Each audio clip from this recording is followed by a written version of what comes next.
అందరికీ నమస్కారం అండి. ఈరోజు చాలా విశేషమైనటువంటి రోజు. అదే సరస్వతీదేవి పుట్టినరోజు. ఈరోజు మనం సరస్వతీదేవిని పూజించుకుంటాం. ఈ రోజును శ్రీ పంచమి లేదా వసంత పంచమి అని పిలుస్తాం. ఇది ఎప్పుడు వస్తుంది అంటే మాఘమాసంలో శుక్లపక్షంలో పంచమి రోజున ఈ పండుగ వస్తుంది. ఈరోజు విశిష్టత ఏంటంటే చిన్నపిల్లలకు అక్షరాభ్యాసం చేస్తారు. అంటే అక్షరాలను దిద్దిస్తారు. క్షరము అంటే నశించేది. అదే అక్షరము అంటే నశించనిది అని అర్థం. దీని అర్థం ఏంటంటే అక్షరాలు దిద్ది మనం చదువుకుంటూ ఉంటాం. అంటే చదువును చదివి జ్ఞానాన్ని సంపాదించుకుంటూ ఉంటాం. అంటే మనం సంపాదించుకున్న జ్ఞానం ఎప్పటికీ నశించదు. ఇక్కడ జ్ఞానం అంటే చదువు ఒక్కటే కాదండి. ఏదైనా ఒక విషయాన్ని తెలుసుకోవటం. విషయాన్ని తెలుసుకుంటే ఆ పనిని తేలిగ్గా చేయగలుగుతాం. ఈరోజు కొత్తగా ఏదైనా నేర్చుకోవటం అంటే విద్య, సంగీతం, నాట్యం, ఇలా లలిత కళలు నేర్చుకోవడం, ఏదైనా కొత్త కోర్సుల్లో జాయిన్ అవ్వటం అంటే చేరటం, ఇలాంటివి చేస్తూ ఉంటారు. ఇలా చేస్తే అంతా మంచే జరుగుతుందని మనకు ఒక నమ్మకం. ఈరోజు ఓం ఐం సరస్వత్యే నమః లేదా ఓం సరస్వత్యే నమః అని 108 సార్లు పూజించుకోవాలట. అలా నామాన్ని జపిస్తే మనం అనుకున్నది సిద్ధిస్తుందని నమ్మకం. మనకు ఆ అమ్మవారు విద్యలో విజయాన్ని కలిగిస్తారు, బుద్ధి వికాసాన్ని కలిగిస్తారు, ఇంకా మనలో ఉండేటువంటి సృజనాత్మకత అనేది పెరుగుతుందన్నమాట.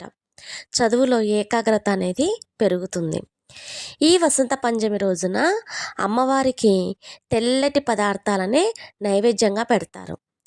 పెరుగన్నము, కొబ్బరన్నము, పాల పాయసం, కట్టె పొంగలి, ఇలా తెల్లటి పదార్థాలనే సమర్పిస్తారు. అలానే సరస్వతీదేవికి తెలుపు రంగు అంటే చాలా ఇష్టం కాబట్టి ఆమె తెల్లటి వస్త్రాలనే ధరిస్తుంది. చేతిలో వీణాపాణిని కలిగి ఉంటుంది. అలాగే ఆమె వాహనం హంస. ఈ హంస చాలా ప్రత్యేకమైన జంతువు. ఇది అంటే దీని ప్రత్యేకత ఏంటంటే పాలల్లో నీళ్లు కలిసి ఉంటాయి కదండి. అలా పాలల్లో నీళ్ళు కలిసినప్పటికీ కూడా పాలు తాగేటప్పుడు కేవలం స్వచ్ఛమైన పాలను మాత్రమే తాగేసి నీళ్లను వదిలేస్తుంది.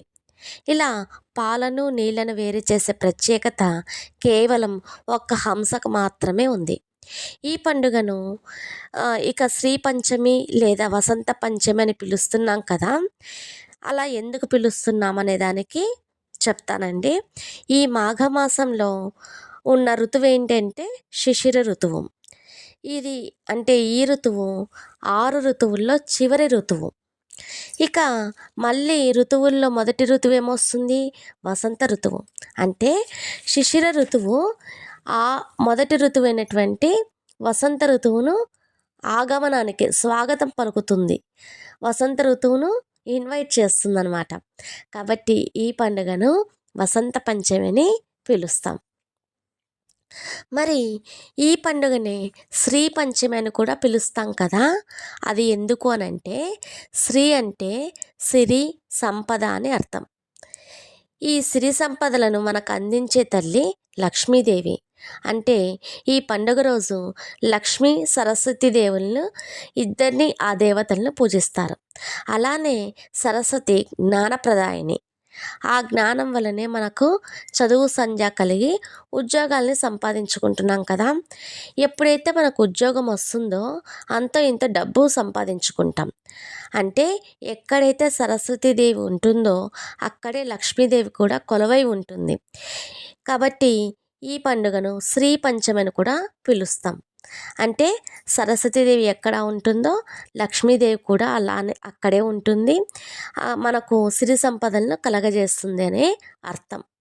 ఈ పర్వదినాన మీకందరికీ ఆ సరస్వతీదేవి అమ్మవారి అనుగ్రహం కలిగి మీకందరికీ విద్యాబుద్ధులు ప్రసాదించాలని, మీరందరూ ఉన్నత స్థాయిలో ఉండాలని మనస్ఫూర్తిగా కోరుకుంటున్నానండి.